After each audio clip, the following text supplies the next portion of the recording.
السلام علیکم۔ قنوت نازلہ، جزاک اللہ خیر، اور قنوت وطر میں کوئی فرق ہے تو بتا دیں، اور وطر اگر اکیلے پڑھنا ہے تو اس کا طریقہ بھی بتا دیں۔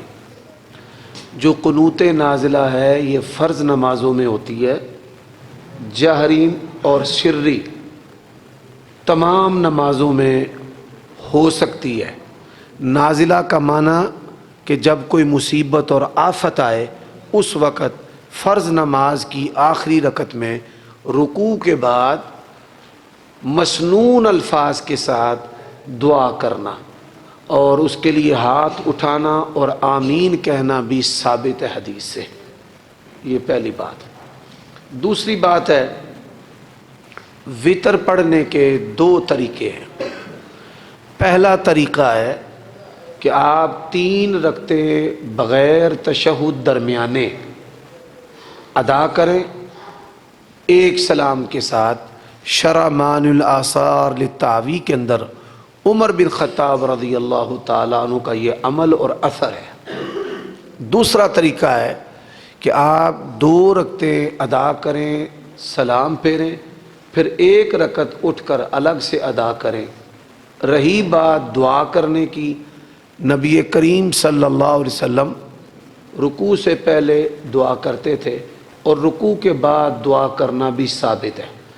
رکوع سے پہلے جو دعا ہے وہ انفرادی طور پر حدیث آتی ہے کہ اللہ کے نبی بدون جماع، یعنی بغیر جماعت کے اللہ کے نبی جب رات میں وطر پڑھتے تو رکوع سے پہلے۔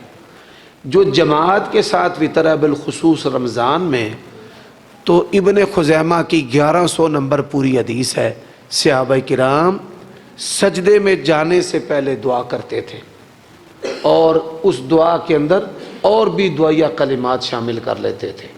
تو یہ اگر آپ جماعت کے ساتھ پڑھیں تو رکوع کے بعد دعا کریں، اور اگر آپ انفرادی پڑھیں تو رکوع سے پہلے کریں۔ یہ رکوع سے پہلے والی روایت نسائی کے اندر ہے، اور رکوع کے بعد والی حدیث جو ہے با جماعت وہ ابن خزیمہ کی 1100 نمبر حدیث۔ اچھا، یہ ایک سوال ہے بڑا اہم کہ لمبے لمبے خطبے جمعے کے کرنا یہ جائز ہے؟ ہمارے استاد ہمیں حدیث پڑھا رہے تھے، حافظ عبد المنان نور پوری رحمۃ اللہ علیہ۔ دوران درس ایک بندہ آ گیا دیہاتی، کہنے لگا حافظ جی ایک مسئلہ تے دسو، اے امام مسجد دا حقہ پینا جائز ہے؟ سبحان اللہ، وہ فقیہ آدمی تھے۔ انہوں نے کہا کنی دیر ہو گئی انہوں امامت کراندیاں؟ اے 25 ورے ہو گئے نے، 25 سال ہو گئے نے۔ آندے نے پھر لگتا ہے تیری ہون لڑائی ہو گئی ہے تے تو فتویٰ لین آ گئے۔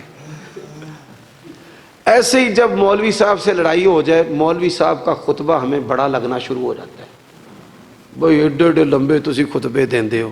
جائز ہے، یقین جانے آپ خوش ہو جائیں گے۔ میں آپ کو ایک دلیل دیتا ہوں 24 کیرٹ کے سونے کی طرح کھری۔ جمعے کے خطبے کے اندر عمر بن خطاب رضی اللہ تعالیٰ نے پوری سورت آل عمران پڑھی۔ کس کے خطبے میں؟ تو دسو سورت آل عمران 1.5 سپارے دیے، 12 ورکے نے، ایک سپارے دے وچ نا 9 ورکے ہوندے نے، 18 صفحے تے 24 صفحے انہاں کدے چ پڑھ چھڑے؟ جمعے دے خطبے دے وچ ہی پوری سورت آل عمران۔ اچھا ایک اور سن لو، پوری سورت النحل عمر بن خطاب نے جمعے کے خطبے میں پڑھی۔ اب اس میں سجدہ بھی ہے، تے بندیاں نے آکھیا پریشان نہ ہو، سورت میں پڑھ دیتی ہے، سجدہ نہ بھی کریے تو گزارا ہو جاتا ہے۔ تو حسب ضرورت میں نے دیکھا ہے دیہاتی لوگوں میں کئی لوگ ہیں نماز نہیں پڑھتے، روزہ نہیں رکھتے، لیکن انہاں دے وچ ہوندا ہے جمعے دے وچ پہلا ہون گے، مولوی صاحب دے کول بہن گے، انہاں دیاں گلاں سنن گے، رون گے، جھومن گے، تے نال اشارہ کرن گے کام ذرا ہور ہوندا کہ نہیں ہوندا؟ سبحان اللہ۔ بعض اچھا میں فیصل آباد گیا جمعہ پڑھا، میں تے تھے ادھے گھنٹے دا خطبہ دینا 35 منٹ دا، تے آندے نے شیخ آ جاؤ، 12:15 آندے نے آ جاؤ. میں کہا 12:15 آندے جی ہاں جی 12:15 تو لے کے 1:45 بجے تک تسا خطبہ. یعنی ایسا بھی وہاں پر ماحول ہے، اہل حدیث ہے سارے ہی، لیکن انہوں نے جمعہ جو ہے نا مولوی 2.5 گھنٹے 2.25 گھنٹے کاڑ کڈے تاں خطیب رکھنا ہے. پہلا کی صاحب سی مولوی صاحب 1.5 گھنٹے دی 2.5 گھنٹے دی جڑی کیسٹ ہے نا یہ تے کم از کم پوری کرا دیا کرو. اگر کوئی طبقہ انسان لمبا خطبہ چاہتے ہیں اور وہ قدردان ہے اور وہ اسے محظوظ ہوتے ہیں اور ان کو ایمان ملتا ہے تو لمبا خطبہ کرنا بھی جائز اور درست ہے. سمجھ آئی یہ بات کی؟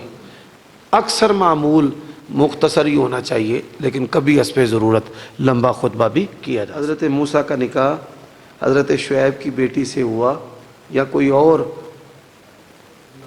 اللہ کے ولی تھے؟ علماء کی اس میں 2 رائے ہیں. مفسرین نے یہ دونوں رائے لکھی ہیں تفسیر کی کتابوں کے اندر، اور راجح بات یہ ہے کہ وہ شعیب علیہ السلام کی بیٹیاں نہیں تھیں. دونوں تفسیریں موجود ہیں، یہ میں نے بتا دی بات آپ کو.